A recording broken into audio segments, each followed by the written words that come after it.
having just a culture and environment that supports EVP is really foundational. An environment that encourages questions, that's going to cultivate the mentors in that environment and has leadership support. And often that means tying evidence-based practice into your whole organization's mission and vision, just to sustain evidence-based changes.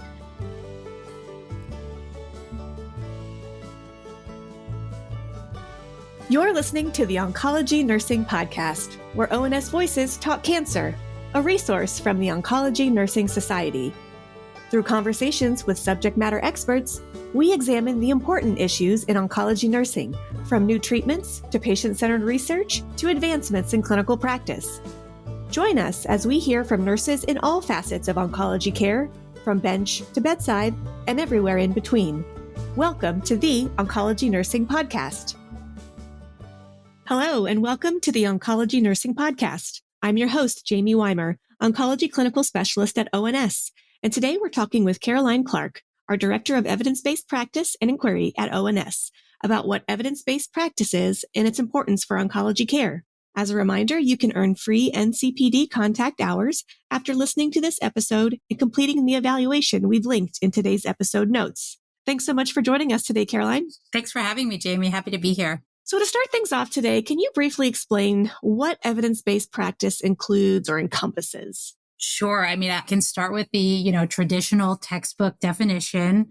Evidence-based practice is a problem-solving approach to delivery of healthcare. It incorporates the best available evidence with the patient preferences and values and the clinician expertise. So what does that mean? Really, broadly speaking, it's asking the right clinical question, searching the evidence, and then really appraising and determining what is the quality of that evidence and synthesizing it to move forward with a recommendation or a possible implementation plan. And sometimes there's recommendations to be made and they're clear, and sometimes you need more information. But the point about encompassing patient preferences and values and clinician expertise, I think, is really important because patients should really always be at the center of that care. It's all about the patient.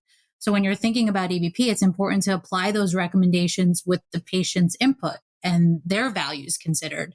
Every intervention might not be suitable for every patient. And similarly with clinician expertise, they have some context and expertise around that individual patient. And so meeting the patient where they are is also really important. Thank you for that explanation, that definition. I think we are clinical nurse specialists, so we maybe are wired slightly differently, but I would say on average, when a nurse hears the phrase evidence-based practice, I imagine their eyes glazing over, distant look of are we talking about this again? But I think it's an important conversation. And as you've done, and we'll do the rest of this episode, we'll put it into context for what it means for an oncology nurse to use this in their practice. Let's start in on that. How do oncology nurses use evidence in the care that they provide to their patients? I think you're right. Sometimes the terminology can make people feel a little bit overwhelmed, but this is happening all the time. First and foremost, nurses are patient advocates, so they're constantly considering the approach to care. It's so often the nurses who are going to voice the concerns about quality or safety and just ask the question, why are we doing it this way? Where is this intervention or process backed up? So I think that spirit of inquiry that really is a part of evidence-based practice is certainly alive and well in the nursing community. From a practical perspective, this practical application of translating evidence into practice is really ensuring that your guiding policies are developed based on strong and quality evidence and not, this is just the way we've always done it sort of approach. Being an active participant in shared governance structure really allows nurses to have a forum to voice concerns and seek solutions on topics of interest. And those issues, they usually come right from the point of care, which is also critically important, that the people that are delivering the care are really asking these great clinical questions. If you have practice councils or committees, nurses are using evidence when they review guidelines and standards and then, incorporate those supported interventions into their practice. But then, from a formal perspective, taking that even a step further, nurses can lead and mentor others through the EVP methodology to learn how to make recommendations through this more systematic approach based on sound science that's out there and appraising it. Absolutely. What an important topic. And I think it's something, again, maybe the phrasing evidence-based practice, it's a little sterile. Maybe it doesn't get everyone's heart fluttering like it does mine. But what I think is that it gives nurses that ownership of their practice and their profession. It gives them basically the keys to ensure that what they're doing is the best it can possibly be, and acknowledging that what we've done before, maybe it worked then, but we know things can continue to change. So it's taking that lens to our practice and always questioning, is this still right? Is this accurate? How did we come to do it this way to begin with? And what has changed that might necessitate additional research or support to do it this way as we continue? So thank you for that explanation. I really, again, I know that I'm wired a little different, so I get more excited about this than perhaps your average person, but I think it's so important, and to make this topic something that does feel approachable and doesn't feel too distant or too scientific. It needs to be something that nurses understand. We're doing this every day, and that's what makes our profession so amazing and so wonderful, is that we are learning from what we know and what we do and always trying to make it better. Exactly. So how exactly do organizations or institutions help with integrating that evidence base into practice? So I think in terms of your own organization, having just a culture and environment that supports EBP is really foundational. An environment that encourages questions, that's going to cultivate the mentors in that environment and has leadership support. And often that means tying evidence-based practice into your whole organization's mission and vision, just to sustain evidence-based changes. We know that's very important in oncology care as we are experiencing these rapid advances and changes, that we have that organizational support to ask the questions and investigate on an ongoing basis. But then, from our perspective in professional organizations, in our oncology community, we want to support our members. So it's part of our mission. In that regard, ONS has resources to help develop EBP skills. Professional organizations like ONS and NCCN and ASCO, they develop and share these really robust resources for stakeholders, and they're transparent in the process and the method and how they got to this resource. So that can help inform decision making, certainly, and that happens across all of our disciplines. Just thinking about some of the things that we have at ONS, our guidelines, ONS guidelines, the biomarker database and symptom intervention resources. So some handy resources at your fingertips to review the evidence. And then if I could, I really would like to plug for an upcoming volunteer opportunity. So there are 4 symptom intervention resources in need of update this year. So you'll, of course, always want to make recommendations from current evidence. So it is time for 4 of our resources to be updated, and that's chemotherapy, radiation, and immunotherapy-induced diarrhea, as well as the anorexia resource. So we've started our process here internally. We've asked our clinical questions in a PICO format. We've developed our search strategy from that question, and we really are soon going to be asking for a group of volunteers to help with that critical appraisal piece, to synthesize the information and make some evidence-based recommendations on the effectiveness of those interventions. So your listeners should be on the lookout for that opportunity. It's coming very soon. Awesome. A great opportunity. And just for a little context, so many nurses might be familiar with those kind of in their old name, the PEP resources, the putting evidence into practice. So once was a book, then they had these cute little flashcards that were on a little key ring. And so that information we still have it collected. It's on our website, but it's listed under symptom interventions. And so as Caroline has said, I think that's a great opportunity to get involved and to really get into the depths of what this process is, of creating these evidence-based practice recommendations and guidelines. It's just a great way to give back to your oncology nursing community by helping to contribute to that work. Yeah, and I think for this particular opportunity, we will look to incorporate volunteers who've done this work in the past or have skills in evidence-based practice and appraisal skills, and maybe some that are newer to EBP that can learn from their peers. Wonderful. You've mentioned appraisal. So one step of the evidence-based practice is this critical appraisal. Can you talk a little bit more about what this step entails? That is the 3rd step in EBP, critical appraisal. So by the time you get to critical appraisal, you have generated a question and a search was conducted to collect the relevant references. And then when it's time to appraise it, usually you're using a tool, especially as you're learning, you're using an appraisal tool to help ask questions of that evidence. So you as the reviewer are thinking of really 3 things. Is this valid? Is it reliable? And is it applicable? So a little more about those three. If you're investigating if a study is valid, you really want to think about how that research was conducted. Some things to ask, like what methods did they use to conduct the research and did it make sense? Who are the participants? So how were participants selected? Did they list very clear inclusion, exclusion criteria? You notice any risk of bias in that selection? If the study was randomized, did the researchers describe the randomization process? Also, if there was a high rate of attrition, which means they didn't follow participants through the end of the study, that there was a lot of dropout, was that kind of explained? Sometimes they'll use instruments to measure in a study, and typically they should provide some details about that instrument used to measure. Was that valid and reliable? And then just from a perspective of reliability, you want to consider just the results of the study. Were all the participants accounted for? What were the results? If you repeated the study, would you get the same thing? You're considering really the effect of an intervention and how confident the researchers are in how that effect was measured, basically how precise it was. So this is where your kind of statistics come into play. And then I think one of the easiest things to consider is applicability. So can this be applied to my population or setting of interest safely? Is the recommendation that they're making in a study, is it feasible to even do?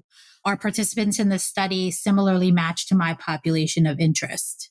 And I think it's probably a good time to point out that even though our population of interest, your population of interest is likely patients with cancer, your search and the evidence you evaluate doesn't always have to be about cancer. So if you are working on an oncology unit, but you're particularly interested in falls prevention, you don't have to look only for falls prevention in oncology settings. There's a bigger body of evidence out there.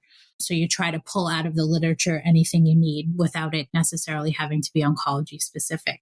Such a great overview of those main tenets of appraisal.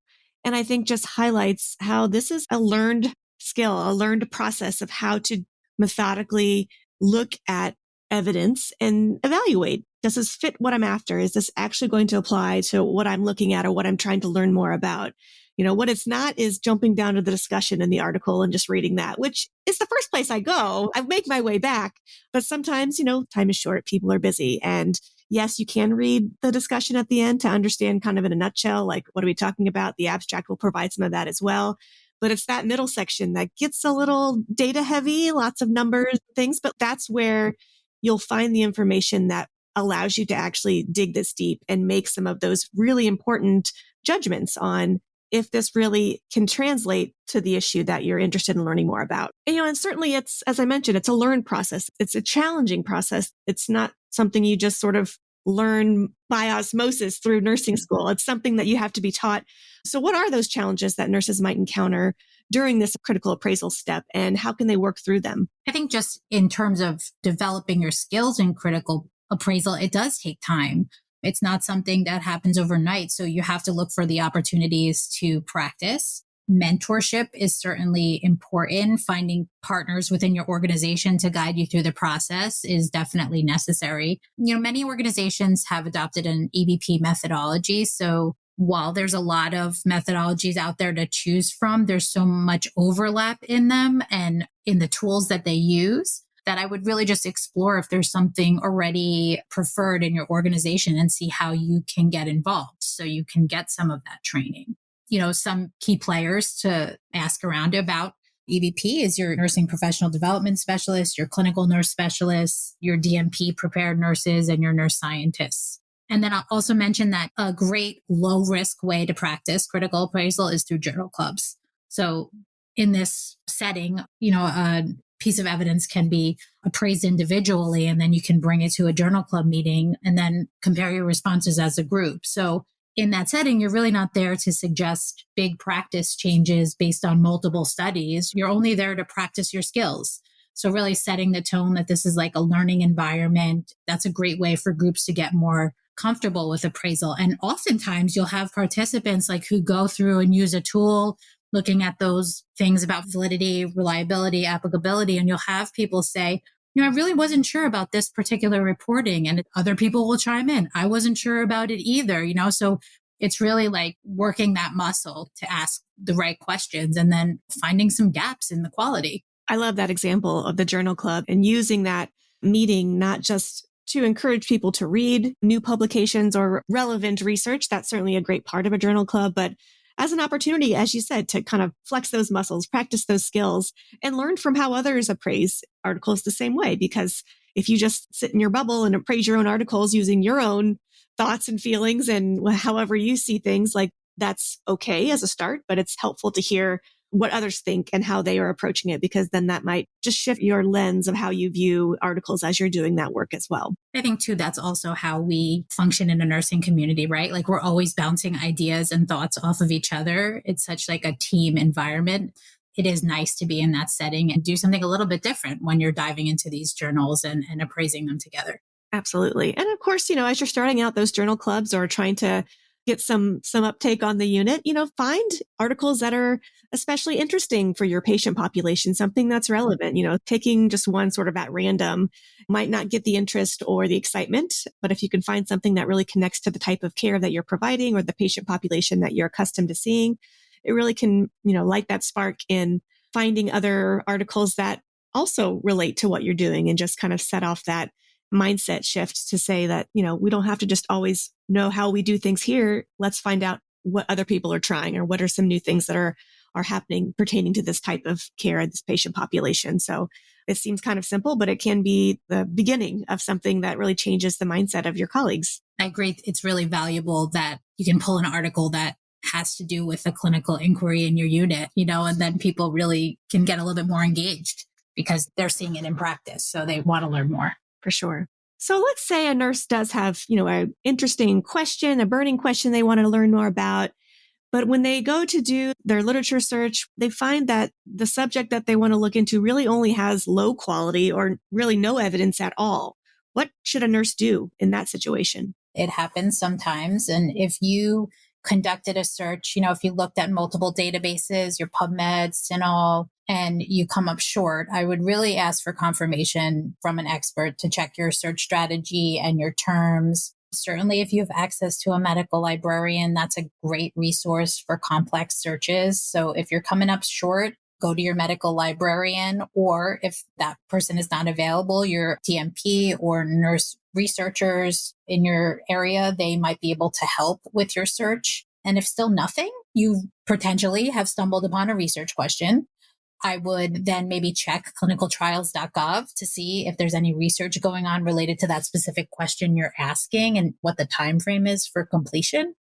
For low quality evidence, so say you did find something, but then you've appraised it and you are really not thrilled, you're not going to want to include that in your final body of evidence. You don't really want to make recommendations from something that you don't trust. So if you're looking at the methods and you think they're questionable or it's incomplete or selective reporting of the results or there's ethical concerns, if you're saying that it's low quality, I would not include it for any evidence-based recommendations. I think it's worth emphasizing what you described early on in that response of reaching out to your experts when it comes to the library sciences and your medical librarian. Just like we talked about with critically appraising literature, doing these types of search strategies requires expertise and repetition as well.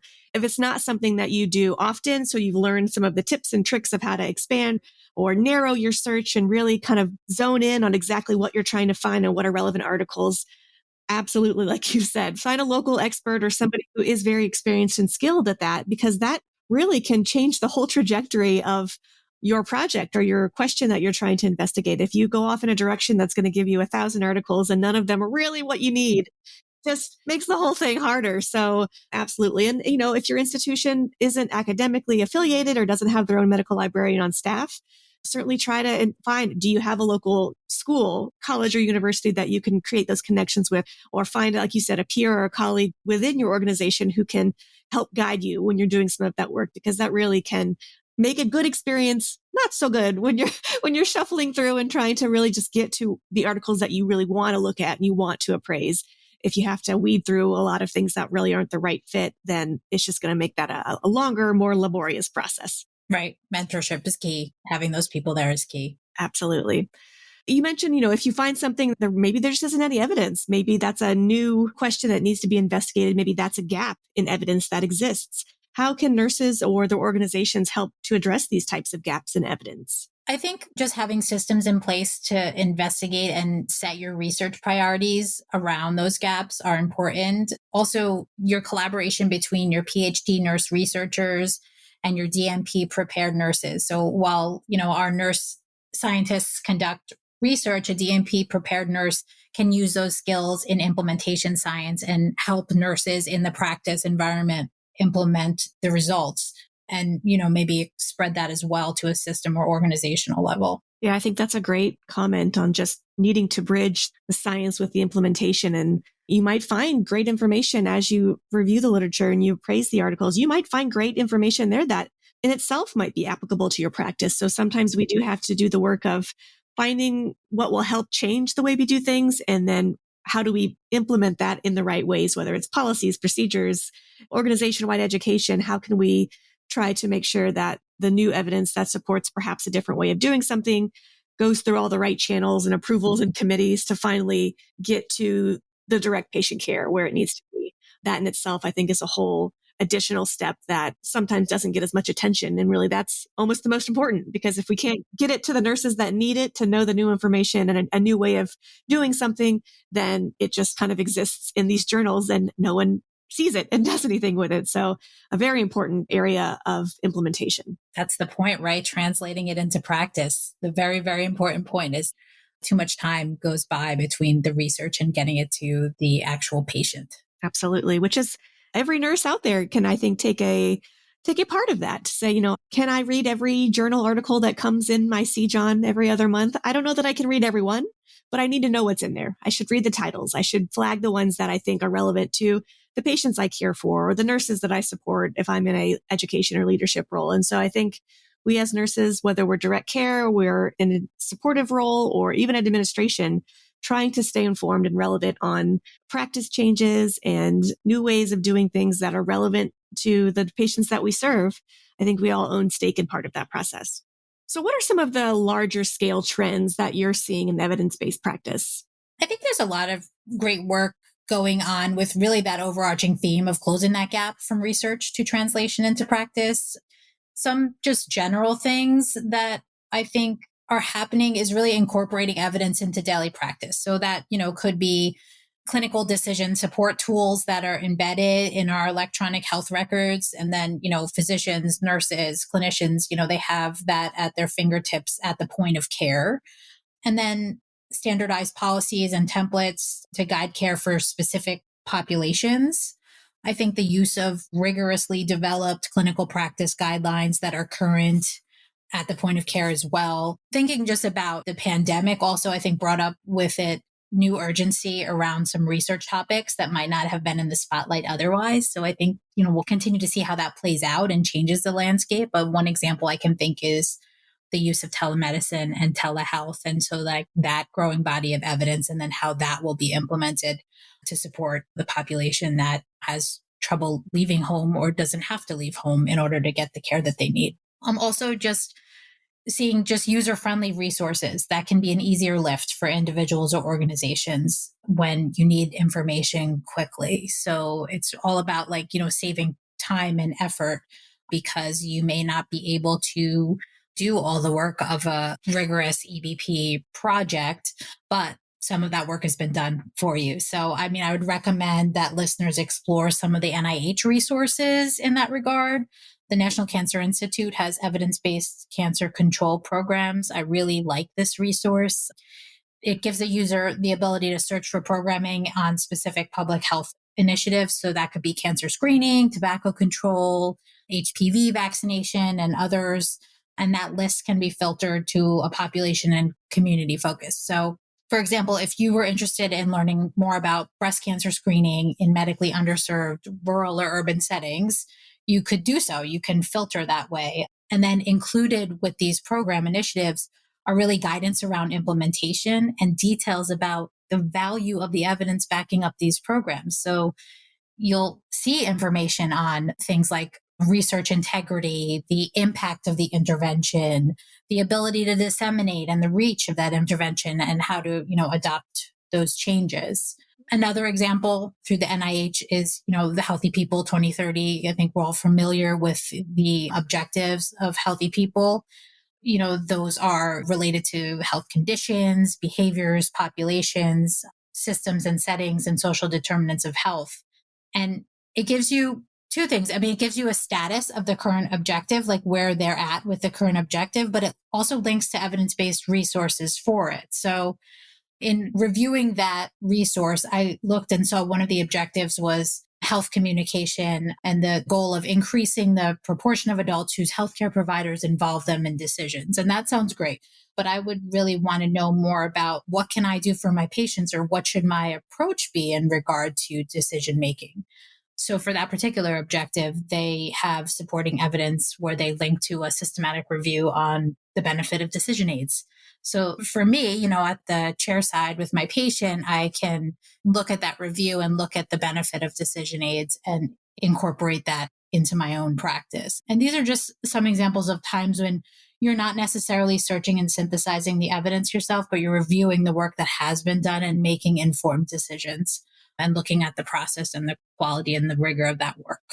I really like how you mentioned just the implementation of the evidence into point of care tools, whether that's decision support tools in an electronic health record or patient education material, that just get it down to the sharp end of the stick, like get it where it needs to be. And I think the examples you gave were great of this is not an expectation that we all have to go through the whole process individually to come to the same endpoint. We shouldn't be gatekeeping the right information. Once something is thought to be the best practice, the right thing to do, finding those avenues to share that. And really, even just at an institutional level, how often if you have a staff of 30, 40 nurses on your unit, some work nights, some work days, you don't see them for all the reasons that your paths don't cross, but you learned something really great. You found some really cool tool or a patient resource. How great would it be to have a way to get that information to your whole team or your whole hospital or your whole health system? And just even at that smaller scale, not even nationwide, but just thinking of ways so that everyone can benefit from the great information that's out there. How can you make sure that what you find to be a great solution is shared and can be evaluated by others? And so that all patients, not just the ones that are lucky to be under your care, but patients that are just in your community can benefit from the information that is found to change and improve practice. So kind of along those lines, what are some of the ways that oncology nurses can become more involved in looking at evidence-based practice, whether it's in their institution or in other organizations, and how can they make sure that that information is then distributed or dispersed amongst the organization that they're helping? I think if you're new, if you're a novice in EBP, I really, again, will say find out if there is formal EBP methodology that they use in your organization and how you can get involved. I think just keep asking questions about how evidence influences policy where you're at and development of standards in your areas, whether that's in, a shared governance structure or just reaching out to leadership stakeholders. I think a great way is really if there is a mentor, again, who is actively involved in a project, if there's something you can be a part of all the way through implementation, or if you can work with a mentor or see what work they're doing, I think that's a great way to really be close to the process and understand how it really in the end affects practice. If there's a journal club, get involved in the journal club, join and give it a try. If you're someone who's not a novice and you have experience with EBP, please be the mentor. Start the journal club, lead those practice councils, and just find your early adopters to really energize your units to start using EBP. Absolutely. I agree completely with what you've given as examples and suggestions. And I'd also say that this is sometimes some of the exciting sessions and posters that we see at Congress, for an example, is that's where you can see people going through the steps of this, of actually having a question, trying something out, finding research to support something new that they've tried and they found these are the results, whether it's good or bad. I mean, that's what it is. It's not this big kind of scary, impossible thing, but it's just having a question, doing some research, trying something new and letting everyone else know how it went. Finding a topic that resonates with the work that you do, the patients that you care for, or something that you're just extremely interested in can be what it takes just to, again, to light that spark of really becoming interested in how you can use this process to improve the practice that you perform as a nurse and the care that your patients receive. So I think all of these are great examples. Well, as we reach the end of our podcast today, I hope we've converted some people who may have eyes have glazed over when they heard the topic of today's talk. Hopefully we've made some converts out of them. But we'd like to end our episodes with just a few quick-fire questions to summarize our discussion today. So to start this off, what are some common misconceptions about evidence-based practice? One of the first things I can think of off the bat is that it's time consuming and labor intensive. And maybe that's where you're talking about people's eyes glazing over, but that's not really the case. I mean, sometimes you have to swiftly incorporate evidence into practice, whether that's, working in a small group to divide the work and get something done pretty quickly, or looking for something, high on the level of evidence pyramid, like a systematic review and appraising it for quality. In that case, some of the heavy lifting is already done because the review gathers and analyzes multiple studies. So it doesn't always have to be big and time consuming. Another misconception, I think, is, sometimes we undervalue qualitative research. Not every question is answered with a randomized controlled trial. So if you're interested in the lived experiences of caregivers to people with lung cancer, you're really not going to do an RCT for that. It's more thematic analysis and interview and reflection, but there has to be rigor in that research too. So you appraise it in a different way, but it really also informs your care. I appreciate that you touched on the qualitative and descriptive research that is out there. And as you said, sometimes it's not valued in the same way, but depending on what question you're interested in, it can be the most valuable. And I think so much, even when you consider just the history of nursing and, our evolution to this evidence-based practice mentality, there is so much information that we shouldn't just toss aside because it's something that we have historically done. We should do studies to then validate it, to show or try to create those connections of why it works or why it's helpful. But yeah, exactly that. Expert opinion and other types of information are still valuable in the global collection of all information that we're trying to find to support a tactic or a new way of doing things. So I really appreciate you bringing that up. And that might be its own separate podcast just to talk about qualitative research. What's something about this topic that's not often discussed, but you wish people knew more about? I think if you're embarking on evidence-based practice change early on, and I can't stress it enough, is that you really need to determine what your outcome measures will be. So how are things measured and recorded in the literature? How would you apply them in your practice? So when you present a recommendation to your stakeholders, they're going to ask how you plan to measure your impact, what monitoring will you have in place? So from the start, consider specifically what the patient outcomes will be that you're monitoring, that you're hoping to make a positive change in. It's beneficial as well to consider if there's cost savings or cost avoidance associated with your change. So I would calculate that as well and monitor that throughout. The other thing that's, I think, not discussed as often as it should be, and you hit on it a little bit earlier, Jamie, is disseminate your findings and your projects. You're not the only individual or team asking these questions, so it really helps to use your professional organizations and to share your work.